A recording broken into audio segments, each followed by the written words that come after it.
Nina is a friend from college. She's an artist and a beautiful woman. I've thought and felt that I love her. I've told her this. I've been thinking about her. Why? I don't know. Is it her? Is it because she really is who I think she is? Perhaps because we belong together? Or is it that she may or may not be all that, but something else is going on?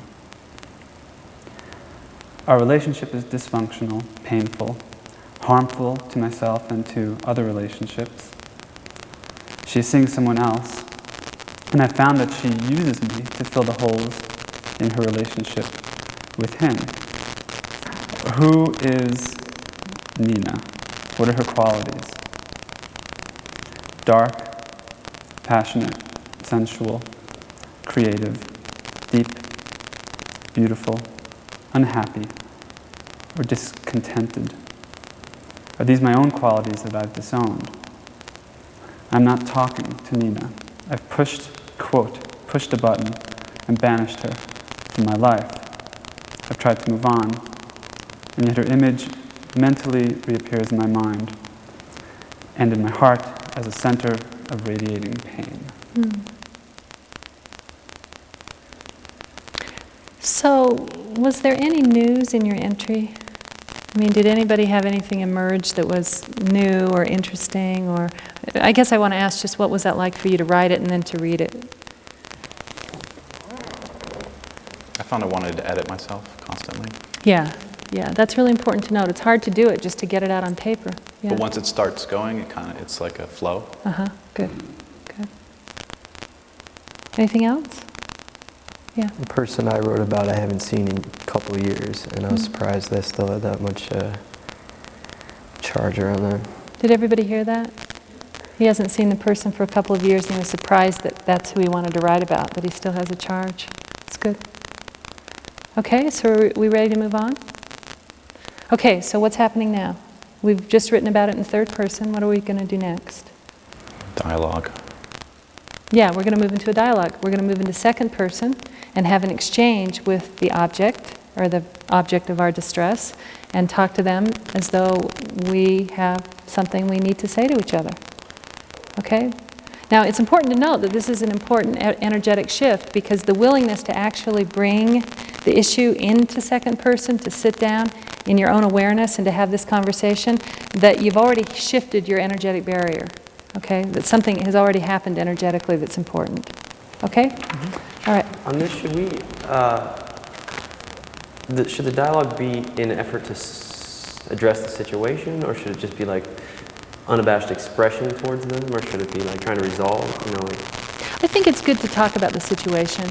Just talk about what it is that is causing you distress, and sort of see what emerges from there.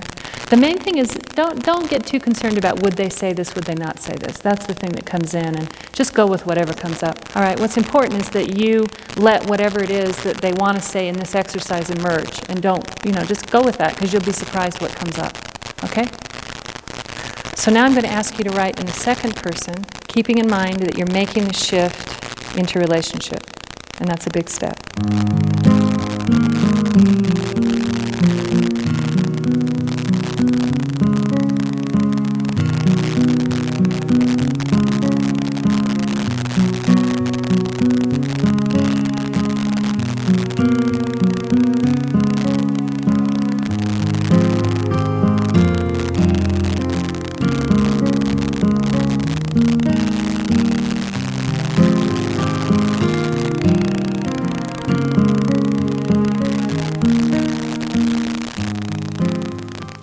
Okay, are we complete? I would like to ask you to read your second person. Okay, so shall we start with you, Marco? Might as well. Might as well. Let's start with you.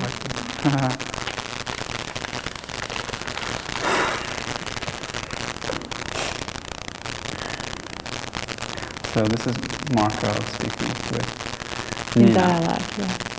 You bitch. I hate you. I hate you because time after time you reject me and yet lead me on. You've said you love me. And I believe that part of you loves me in some way. Because I see you more than anyone else has seen you. I believe this. But I increasingly question whether you are capable, or really willing to ever love. And I want you gone. I have beautiful things going on in my life. I'm happy, except for this. Nina, go then. Leave me. Drop me. Don't think of me ever again. Make me hurt and feel your own hurt. You don't really love me. You have an image of me that was formed almost a decade ago. And even then you didn't know me, not really. But yes, I know you see. You see yourself. You see reality. You see beauty.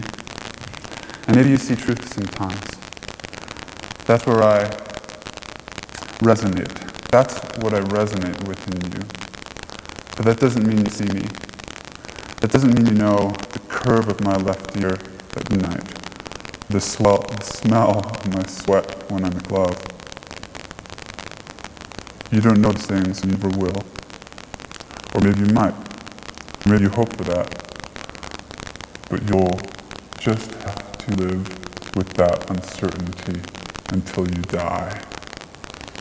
Marco, fuck you. Nina, fuck you too. Marco, thank you. Nina, goodbye. Marco, goodbye. Ow. Megan, ladies, I want to tell you that I'm having a lot of trouble participating in this group. I feel like there's a task at hand, and we're focused too much on our individual interiors as we experience them while in the group, and it's distracting us from the job we have to do. Group. Weird speaking as a group, but I digress. Megan, we understand your frustration and honor it, but in the same way we respect feelings, you must honor ours, which are your problem, apparently. Our task ahead of us is to facilitate an experience for a room full of strangers, and if we can't knock down the barriers between us as a group, how are we going to convey unity to these participants? No one asked you to worry about how well this turns out, and it sounds like you're unnecessarily taking on the responsibility for our success. Relax, we've all done this before, and it'll get done. Megan, but it's not getting done. I don't have any idea what's going on. Group, perhaps that's because you're only paying about 30% attention to what we're doing, because you've already decided the process doesn't work for you. Megan, okay, I'll pay more attention and bring it up when I feel like we're getting off task. All right. Interesting.